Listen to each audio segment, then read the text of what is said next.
తాకట్టులో ఉన్న బంగారాన్ని విడిపించి ఆ రోజు ఆన్లైన్ రేటుకే మేము కొంటాం. Sharma gold company.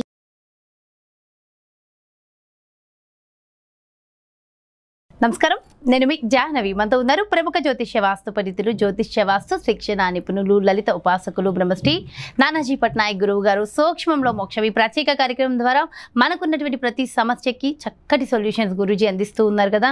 అయితే ప్రస్తుతం ట్రెండింగ్ టాపిక్ ఒకటి ఉంది, దానికి సంబంధించి డీటెయిల్డ్ ఇన్ఫర్మేషన్ గురువు గారు మాటలు అడిగి తెలుసుకుందాం. నమస్తే గురూజీ. శ్రీమాత్రే. అయితే గురుగారు, ప్రస్తుతం వీరబ్రహ్మం గారి కాలజ్ఞానంలోంచి ఒక ట్రెండింగ్ పాయింట్ విపరీతంగా వైరల్ అవుతుంది. అదేంటంటే మన పవన్ కళ్యాణ్ గారి గురించి తెలుగు రాష్ట్రమున పవనుడు వచ్చెను అని వీరబ్రహ్మం గారు ఎప్పుడో చెప్పారట. రాజవారసత్వము నశించును అని చెప్పి ప్రజారాజ్యము వెలసిల్లును అని.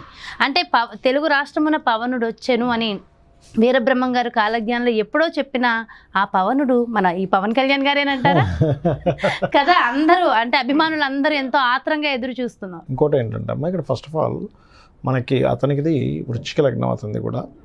సో అతని జన్మజాతకంలో సూర్య భగవానుడు అంటే ఒక రాజకీయ సంబంధించినటువంటి విషయాల్ని, రాజ్యాన్ని, ఒక నేమ్ అండ్ ఫేమ్ని ఇచ్చేటువంటి కారకుడు సూర్య భగవానుడు. ఎవరి జన్మజాత చక్రంలో అయినా సూర్యుడు పాడయ్యాడు అనుకోండి, వాళ్ళకి నేమ్ అండ్ ఫేమ్ రాదు.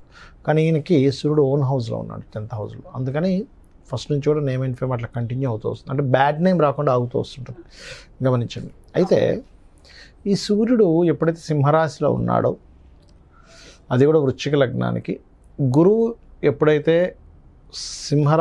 సింహరాశి నుంచి దశమంలోని, లగ్నం నుంచి సప్తమంలో సంచరించేటప్పుడు, ఆ లగ్నం నుంచి సప్తమంలో ఉండే గురువు లగ్నాన్ని అండ్ రవి నుంచి 2వ స్థానాన్ని, లాభస్థానాన్ని ఎప్పుడైతే వీక్షించడం ప్రారంభమైందో, మనం 1 month బ్యాక్ ఒక వీడియోలో కూడా గురువు మారాడండి ఈ పవన్ కళ్యాణ్ గారికి ఉంటుంది. అది కాకుండా ఆ రోజు నిమిత్తం పరంగా కూడా అతను నామినేషన్ వేసినప్పుడు ఒక ప్రపంచంలాగా వెళ్ళారు అందరూ. అంటే ఏదైనా ఒక ఇప్పుడు వీరబ్రహ్మం గారు చెప్పారు చూసారా, దానికి గ్రహాలు అందులో పర్టికులర్గా శుభగ్రహం అయినటువంటి గురువు యొక్క ప్రభావం ఎక్కువగా ఉంటుంది. ఎవరి జాతక చక్రంలో అయినా చూడండి, గురువు రాశి మారాడు లేదా శని రాశి మారాడు, ఇమ్మీడియట్లీ మీకు చేంజెస్ కనిపిస్తాయి. మిగతా గ్రహాల సంబంధం లేదు. ఏది చిన్న చిన్న గ్రహాలు ఏవైతే చంద్రుడు, రవి, బుధుడు, శుక్రుడు, కుజుడు, వీళ్ళకంటే కూడా most powerful planets is 2, Saturn and Jupiter. ఈ జూపిటర్ ఎప్పుడైతే మారాడో ఆ ఫలితం ఇచ్చింది. అయితే దీని యొక్క పూర్తి ఫలితం నెక్స్ట్ ఇంకా మీరు చూడబోతారు పాజిటివ్గా. పాజిటివ్గా చూడబోతారు అనేటువంటిది ఇది ఒక సంకేతం మనకి. కాబట్టి ఖచ్చితంగా అతనికి ఇప్పటికంటే ఇంకా ఫ్యూచర్ అనేటువంటిది ఇంకా బాగుంది అనేటువంటిది చూపిస్తుంది. పవనుడు సీఎం అయ్యే అవకాశాలు కూడా 100% డిప్యూటీ సీఎం అయితే ఇప్పుడు ఎట్లాగా అవుతున్నారు. ఓకే. నెక్స్ట్ ఇంకా అప్పుడు ఉండేటువంటి గ్రహస్థితి, అప్పుడు అతను పోటీ చేసేటువంటి గ్రహస్థితిలో అప్పుడుండే గ్రహాలను బట్టి ఇప్పటి నుంచి అయితే బలం అయితే కనిపిస్తుంది, అందులో ఎటువంటి సందేహం లేదు. స్టార్టింగ్ నుంచి తీసుకున్న పవన్ కళ్యాణ్ గారి జర్నీ నిజంగా ప్రతి విషయంలో కూడా ఆయన ఎక్కడా కూడా లేజీనెస్ అన్నది చూపించలే.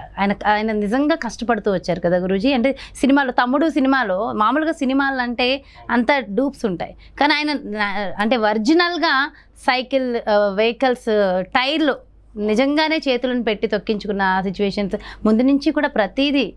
ఆయన నిన్న మీటింగ్లో కూడా ఒక మాట అన్నారు, ఇన్ని సంవత్సరాల్లో నాకు విజయం ఎప్పుడూ రాలేదు, మొదటిసారి ఘన విజయం ఇచ్చారు అని. అంటే సినిమాల పరంగా చూసుకున్నా అంటే కష్టపడిన జాతకమే కదా తంది. అంటే నేను అనేది ఏంటంటే, ఇప్పుడు ఫస్ట్లో ఒక 10 years బ్యాక్ ఎంటర్ అయ్యి రాజకీయాల్లోకి, మధ్యలో డిస్టర్బ్ అయినా పోయినా, ఎంత డిపాజిట్లు కోల్పోయినా కూడా కన్సిస్టెంట్గా కష్టపడడం అనేది ఒకటి ఉంటుంది చూసారా. అది మనం అతని లైఫ్లో జరిగినటువంటి స్పష్టంగా మన కళ్ళకు కనిపెడుతున్నటువంటి సంఘటన. ఇప్పుడు చూడండి, వేరే వాళ్ళు అనుకోండి, అబ్బా రాలేదు ఎందుకు, అనవసరంగా ₹1,00,00,000 సుఖంగా ఉన్నటువంటి జీవితం నుంచి నేను ఇందులోకి ఎందుకు వచ్చానని వీడు వెళ్ళిపోవచ్చు. ఆయనకు ఇది ఉంది. కానీ లేదు, నేను ఇక్కడే నిలబడతాను, ఇందులోనే కష్టపడతాను, ఇందులోనే నేను మళ్ళీ సెట్ అవుతాను అనేటువంటి దీంతో. ఇప్పుడు వేరే రాజకీయ నాయకులకి ఎన్నుకునేటువంటి తేడా ఏమిటి అంటే అమ్మ, ఒకటి ఏదో గెలిచాం కదా అని పొగరుతో ఒక మాట మాట్లాడలేదు మొన్న. అని ఏమన్నాడంటే, జగన్ గారిని ఏదో కక్ష సాధింపులు ఇట్లాంటివి మేము చేయదలుచుకోలేదు, ప్రజలు మాకు ముఖ్యం అనేటువంటిది. అదేవిధంగా మీరు గమనించినట్లయితే వాళ్ళు ఎన్నిసార్లు రకరకాల ఇవి చేస్తున్నా సరే, ఇతను మాత్రం మరీ ఎక్కువ రెచ్చిపోయినప్పుడు ఏదో 1-2 times ఆగ్రహాన్ని వ్యక్తం చేశాడు, కానీ ఇష్టం వచ్చినట్టుగా నోటికి ఏదో వస్తే అది మాట్లాడేటువంటి ఇది రాదు. ఎందుకు అంటే బికాజ్ ఆఫ్ సన్. నేను ఈ విషయం ఎందుకు చెప్తున్నానంటే ఎవరి జన్మజాత చక్రంలో అయినా సూర్యుడు బాగున్నాడు అనుకోండి, ఒక డిగ్నిఫైడ్ నేచర్ని ఇస్తారు. అంటే డిగ్నిఫైడ్గా వెళ్తారు వాళ్ళు, చిల్లరగా వెళ్ళరు. అదే సూర్య భగవానుడు పాడయ్యాడు అనుకోండి, అప్పుడు చిల్లరగా అంటే అసలు మీకున్న హోదా ఏమిటి, మీరు ప్రవర్తిస్తున్నటువంటి ఇది ఏమిటన్నట్టుగా ఉంటుంది. ఆ రకంగా తీసుకెళ్తూ ఉంటాడు. కాబట్టి అతనికి సూర్యుడి యొక్క బలం చాలా బ్రహ్మాండంగా ఉంది.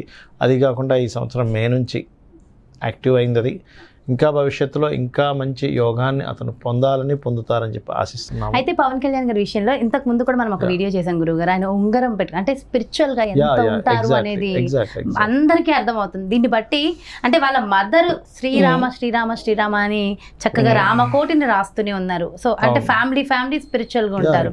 ఆయన కూడా పర్సనల్ గా ఎంతో స్పిరిచువల్ గా ఉంటారు. మెడలో చూస్తే ఎర్రటి తాడుకి హనుమంతుడు లాకెట్ కదా, ఇవన్నీ కూడా అంటే ఆయన బలంగా నమ్మి వెళ్ళారు అనేది అర్థమవుతుంది కదా గురుగారు. ఇవన్నీ కూడా అంటే అవన్నీ కూడా ఇప్పుడు ఉంగరం పెట్టుకోవడం కానివ్వండి, మెడలో ఒక లాకెట్ వేసుకోవడం కానివ్వండి, స్పిరిచువాలిటీకి సంకేతాలు. నేను కాదనట్లే, స్పిరిచువాలిటీ సంబంధించి. బట్ యాక్చువల్గా వాట్ ఈజ్ స్పిరిచువాలిటీ అంటే ప్రతి మనిషిలోనే ఉండేటువంటి భగవత్ స్వరూపాన్ని చూడడం, ఎవరిని దూషించకుండా ఉండడం ఈజ్ మెయిన్ స్పిరిచువాలిటీ. ఆయన అది ఎక్కువగా పాటించాడంట. నేను అంటే ఇష్టం వచ్చినట్టుగా దూషించి మాట్లాడడం అనేది చాలా సింపుల్ విషయం అమ్మ.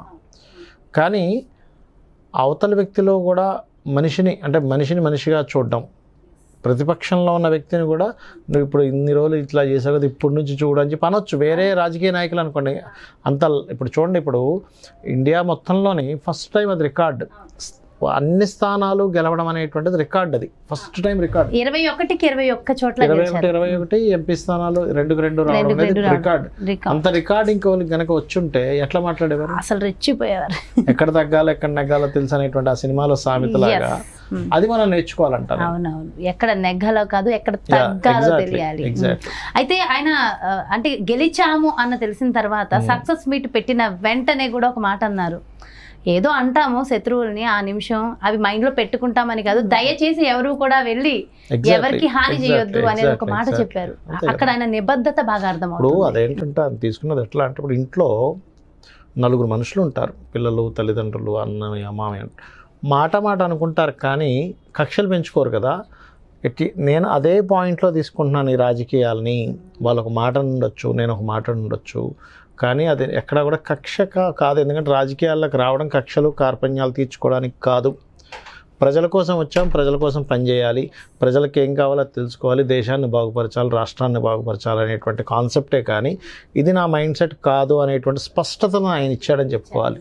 అలాగే పిఠాపురం ప్రజలందరికీ కూడా ఒకటి చెప్పారు, ఇది నా ఒక్కడి సక్సెస్ కాదు, 5 కోట్ల ప్రజల సక్సెస్, నేను ఇక్కడ గెలవడం అని చెప్పి కూడా చెప్పారు.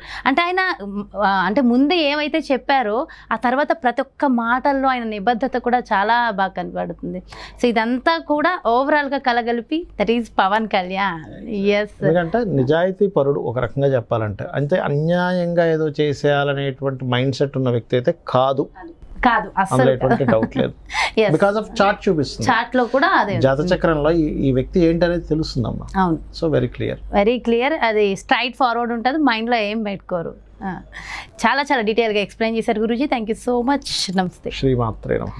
ఎస్, చూసారు కదండి, మరి ఇది కాలజ్ఞానంలో వీరబ్రహ్మం గారు కూడా మరి మన పవనుడి గురించి చెప్పారు, ఆయనే మన పవన్ కళ్యాణ్ గారు. సో డీటెయిల్ ఇన్ఫర్మేషన్ మన గురూజీ కూడా ఎక్స్ప్లెయిన్ చేశారు కదా. మరో బ్యూటిఫుల్ కాన్సెప్ట్తో మళ్ళీ మీ ముందుకు వచ్చేస్తాను. మరి అలాగే మీ యొక్క జాతకానికి సంబంధించి కానీ లేదంటే మీ ఇంటి వ్యాపార వాస్తుకు సంబంధించి కానీ గురువు గారిని సంప్రదించాలి, అపాయింట్మెంట్ కావాలి అనుకుంటే ఇంకెందుకు ఆలస్యం, అంటే క్రింద డిస్ప్లే అవుతున్నటువంటి నెంబర్స్కి కాల్ చేసి అపాయింట్మెంట్ తీసుకోండి. నమస్తే. సుమన్ టీవీలో మీ పర్సనల్ అండ్ బిజినెస్ ప్రమోషన్స్ కోసం కింది నెంబర్కి కాంటాక్ట్ చేయండి.